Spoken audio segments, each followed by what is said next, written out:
Hi guys, and welcome back to my Wrong Turn franchise movie reviews. I'm finally on to Wrong Turn 6 Last Resort from 2014, and when I say finally, this isn't going to be the final review in the Wrong Turn franchise, because as you all know, Wrong Turn The Foundation will be out this year at some point as well. So we're not at the end yet, but we're finally at the end of the movies that actually came out.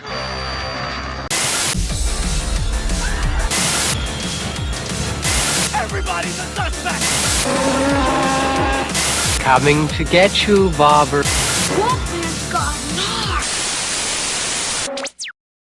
Wrong Turn 6 Last Resort is a 2014 horror movie directed by Valery Milev, and it stars Anthony Elot, Chris Jarvis and Akila Zol. Before getting into the Wrong Turn franchise, I thought it was going to be a massive chore for me to get through 1 to 6, but actually I was pleasantly surprised with most of the Wrong Turn movies. Some were good, some were bad, and some were downright awful. An inheritance leads a young man and his friends to an abandoned resort inhabited by 2 sketchy caretakers and a clan of mutant cannibals. The story was very weak compared to some of the stories in the previous sequels.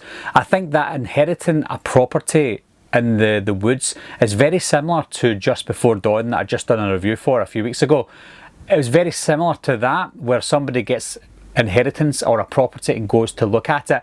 Very similar from that to this one, so it wasn't very original. It did have its original idea in the Wrong Turn franchise, but it's not something that we haven't seen before. We also had cults and rituals in this film, and this is no place for the Wrong Turn franchise. That's what I think personally. Something I don't recall seeing very often in a Wrong Turn movie is the stalker aspect, and some of the stalking aspects in this were pretty good. I think there was 1, maybe 2 scenes of CGI, and that was it, but most of the effects in this were practical effects, and I've always praised the Wrong Turn franchise up to this point for using practical effects over CGI. The makeup on Three Finger looked a lot better in this one. It looked a lot closer to the original movie than he did in parts 2, 3, 4 and 5. It looked a lot closer in the original, and it still makes me believe that this movie is almost a prequel to the first movie. I know that we do see some technology used that shouldn't be in this timeline, but it's not written by Academy Award winning writers, so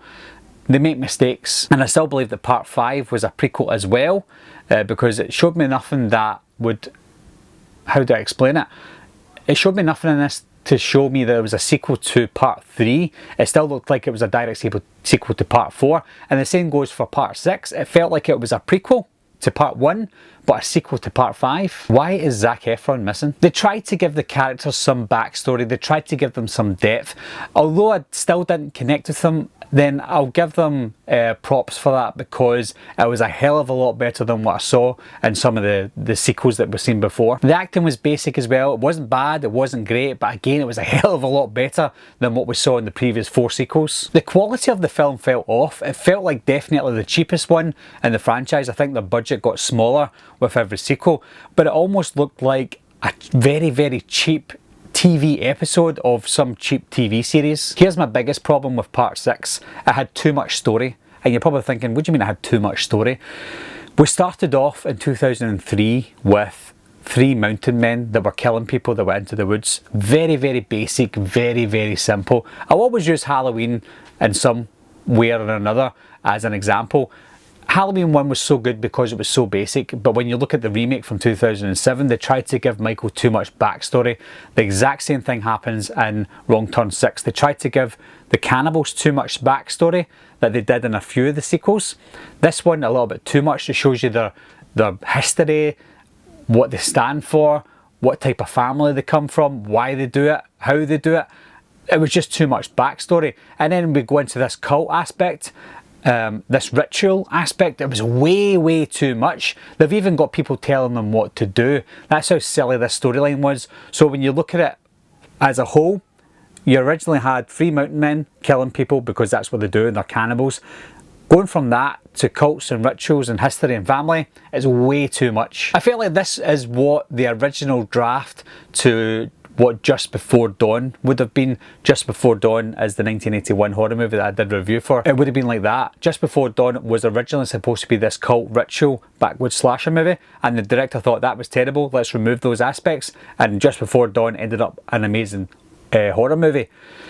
But in this one, They just went with it. They went with the cults, the rituals. Nobody thought it was a bad idea.